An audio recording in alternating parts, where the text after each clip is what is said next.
Bom dia, meu nome é Paula e juntamente com a Larissa nós iremos apresentar nosso projeto de conclusão de curso. Aqui eu saúdo a banca no nome da professora Ana Raquel e do nosso orientador, o Dr. João Maria. E o nosso tema é a associação entre os polimorfismos dos genes da metileno tetrahidrofolato redutase, a MTHFR, e o desenvolvimento das doenças neuropsiquiátricas. De acordo com o CDC, Centers for Disease Control and Deprivation, o gene da MTHFR ela é responsável pela produção do mesmo nome, uma enzima que ela ajuda na digestão do folato, da vitamina B9. E o nosso corpo ele precisa desse nutriente para produzir principalmente DNA e modificar proteínas. Atualmente, existem duas variantes principais desse polimorfismo. A primeira, que é o 677, onde há alteração da base citosina para tiamina, e a 1298, onde há alteração da adenina para a citosina. Entretanto, já existem mais de 70 mutações conhecidas e cerca de 40 delas estão ligadas à doença. Como se trata de uma doença de base genética, a gente mostra aqui nesse diagrama um pouco de como esse polimorfismo ele se comporta na árvore genealógica. Nós temos tanto expressões heterozigóticas como homozigóticas, e elas podem ocorrer de várias possibilidades, sendo a forma homozigótica, que seria esse vermelhinho aqui, a forma que traz mais consequências para o organismo. E como é que acontece, né? O ácido fólico, um pouco da explicação. O folato é um termo geral para a vitamina B9 e o ácido fólico é uma das várias formas do folato disponível.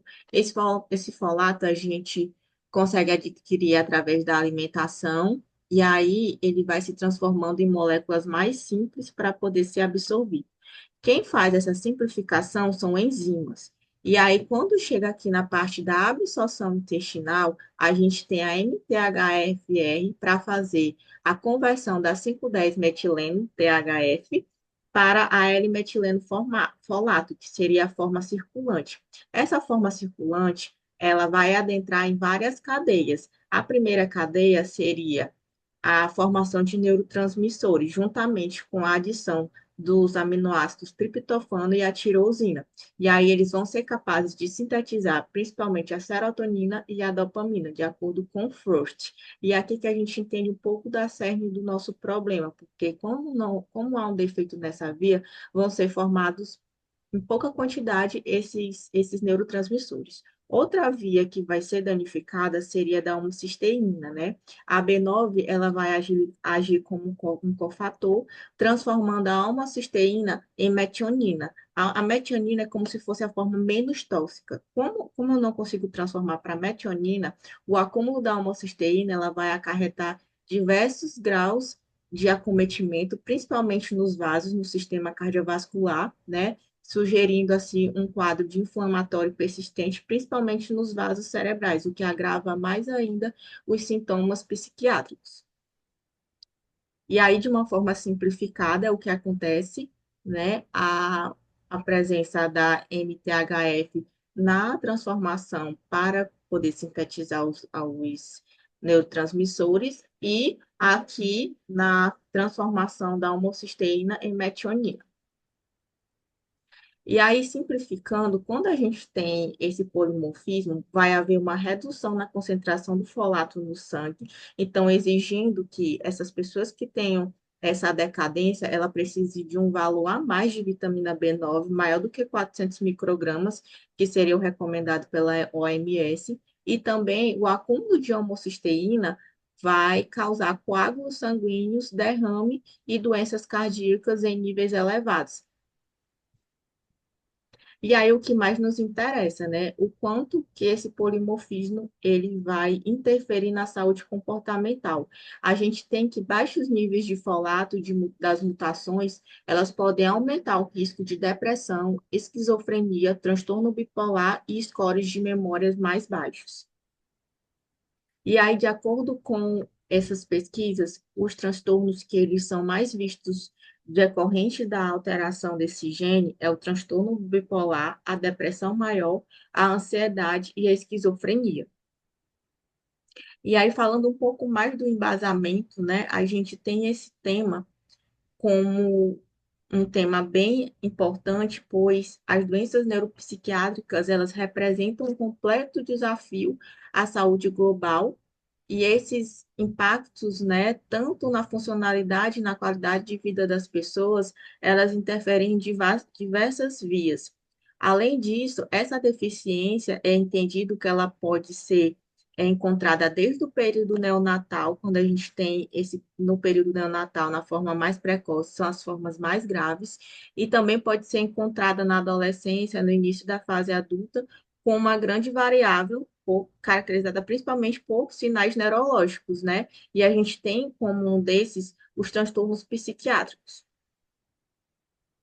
E aí, como é que a gente consegue detectar? O Brasil, infelizmente, não tem dados suficientes, pois essa triagem ela não é feita, né, com recorrência, mas os Estados Unidos têm um grande dado em relação à mutação desse gene. A gente tem que 30% da população dos Estados Unidos, eles têm ambos os genes defeituosos, 40% tem pelo menos um gene defeituoso e 70% tem um ou os dois genes defeituosos. Além disso, a gente pesquisou mais a fundo e também entendeu que outros fatores podem interferir nessa via, que são justamente as toxinas ambientais, e a gente coloca o BPA, né? O BPA é aquele produto que era encontrado muito em plásticos, que até no Brasil foi proibido. Esse BPA, ele em altas temperaturas, ele pode volatilizar, e aí ele pode entrar no organismo e interferir diretamente nessa via. E aí, em relação ao teste genético, né? Hoje a gente tem como maior pesquisador o Dr. Ben Lynch. Eu até coloquei de sugestão ali o seu Instagram, acabei de seguir, ele fala coisas bem pertinentes mesmo.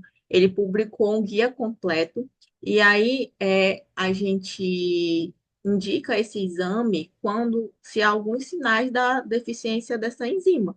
Principalmente quando se acumula homocisteína acima do normal, né, que seria aquela não conversão em metionina, quando um parente próximo ele foi diagnosticado com a deformação, ou quando uma pessoa ou os familiares ele tem doença cardíaca de vasos sanguíneos bem precoce.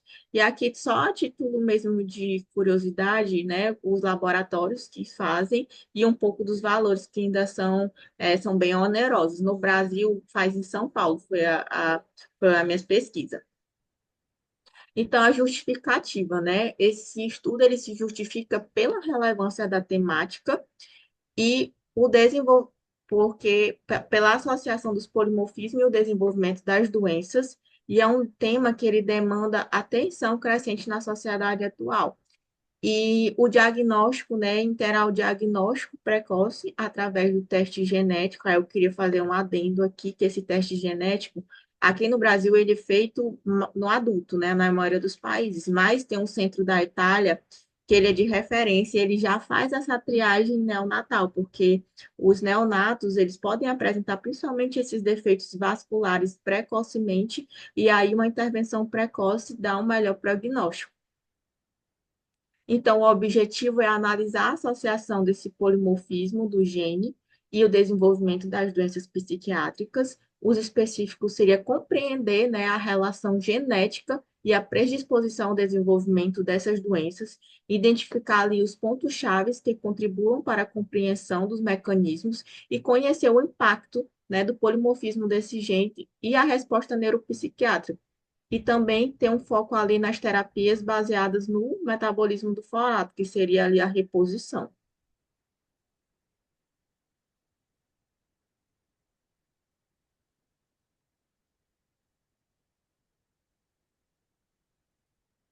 Eu vou dar continuidade aqui à nossa apresentação sobre a metodologia, né? A nossa metodologia, ela foi baseada numa revisão integrativa de literatura, de ensaios clínicos randomizados, através de uma pergunta norteadora, que será responder qual a associação entre o polimorfismo dos genes da MTHFR e a predisposição ao desenvolvimento das doenças neuropsiquiátricas. E também identificar estudos mediante a base de dados conhecidas, como PubMed, Embase, Central e o OpenGray, e usar estratégias de buscas. Então, a gente não teve restrição quanto ao idioma e o status de publicação. Os filtros foram de alta sensibilidade para o Cochrane e foram incluídos estudos observacionais e ensaios clínicos randomizados, investigação de polimorfismo nos genes e doenças psiquiátricas e população, indivíduos com depressão, transtorno bipolar, esquizofrenia e transtorno do espectro autista. A exclusão foi pacientes com doenças genéticas que alterem o metabolismo do folato. E a gente usou os operadores booleanos AND e OR para fazer a seleção dos arquivos. O nosso cronograma contou com o começo da pesquisa, que seria a revisão de literatura em setembro, e nos meses subsequentes a gente fez a discussão do manual e a submissão do protocolo, a seleção dos estudos e a extração de dados, avaliação dos riscos dos viés, análise de dados e interpretação dos resultados dos eventos. A escrita do artigo científico será só para o próximo ano, em junho de 2025. Até o fim desse ano foi a parte mais da pesquisa. Depois da avaliação, a gente vai começar as análises de dados e até junho a gente quer começar a escrita do artigo científico baseado nos resultados. O nosso orçamento, né? Esse aí foi o nosso orçamento. A gente usou primariamente papel, caneta, notebook, impressora e deu um total de R$ 2.753,14. O que que a gente espera, né? Quais são os resultados esperados para a nossa pesquisa? A gente espera que encontre uma associação genética significativa, principalmente com as doenças neuropsiquiátricas como depressão, esquizofrenia, transtorno bipolar, avaliar o impacto no metabolismo. E os indivíduos com essas variantes genéticas, elas apresentam alteração dos metabolismos do folato, desequilíbrio e neurotransmissores essenciais, como a serotonina e a dopamina.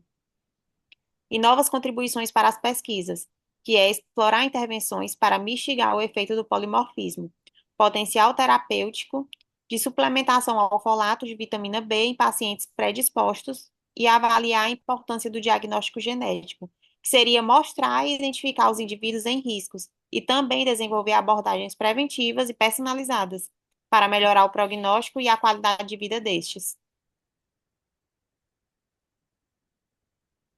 É, Nossa conclusão, a gente conclui que dentro dos fatores de risco de alteração dessa enzima está a genética como a principal alteração do polimorfismo da MTHFR, mas também não deixando de lado que existem outros fatores, como obesidade, drogas, toxinas, e entender que o equilíbrio da química cerebral é muito importante para o seu funcionamento pré-estabelecido. Quando a gente tem uma alteração genética, uma mutação em genes que possam interferir na produção, principalmente de neurotransmissores, serotonina e dopamina, podem desencadear quadros neuropsiquiátricos, que seria como se uma peça faltasse nesse quebra-cabeça. E, na verdade, a gente pesquisando, a gente só encontrou a ponta do iceberg desse tema, pois o polimorfismo desse gene, ele ainda requer muito estudo. Ele interfere em muitas vias, principalmente não só da B9, mas também da B6. E muitas outras doenças podem estar associadas também com a alteração desse gene. Essas foram nossas referências e obrigada. Deixa eu parar a gravação.